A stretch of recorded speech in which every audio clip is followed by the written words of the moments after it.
Okay, so today we're going to talk about the Battle of Tippecanoe. Okay, so before the famous Battle of Tippecanoe, the site was known as a bustling trading post called Tippecanoe. This is commonly referred to as Tippecanoe. The village was destroyed, however, in order to encourage white settlement in the area.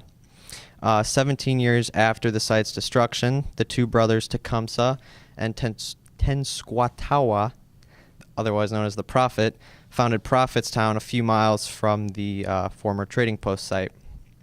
And that's down in West Lafayette, by the way. Prophetstown was to serve as the capital of Tecumseh's Unified Indian Confederacy. So it was basically like the Indian Washington, D.C. of the time. That was the dream, at least. Oh. There's Tecumseh and Tenskwatawa. Okay, so let's look at some of the other players involved in the battle. In order for Tecumseh's dream of an Indian Confederacy to be successful, he needed followers. So he and his brother traveled to various parts of the country, rallying people to their cause. He brought a number of his men back to Prophetstown, which was to serve as a training ground for his army as well.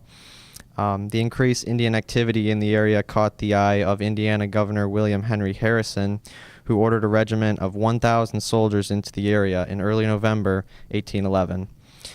When he got there, it was agreed that peaceful negotiations would follow, but that was soon to prove false. And pictured there is William Henry Harrison. Okay, so the battle.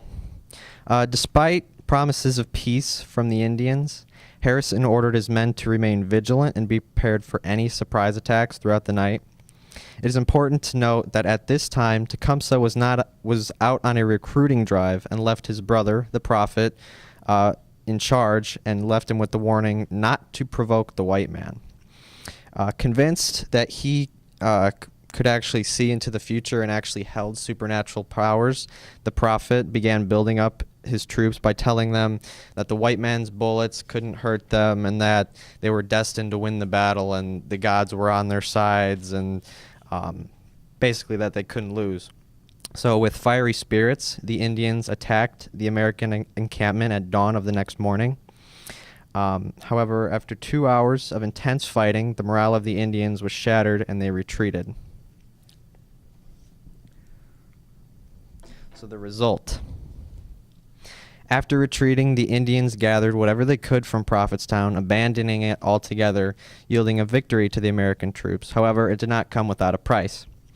With over 52 men killed and 126 more wounded, the casualties were not insignificant on the American side. Shortly after the battle, the Americans burned Prophetstown to the ground. 3 months later, Tecumseh returned to find his dreams literally in ashes. With nowhere else to go, Tecumseh joined up with the British Army to fight against Americans in the War of 1812.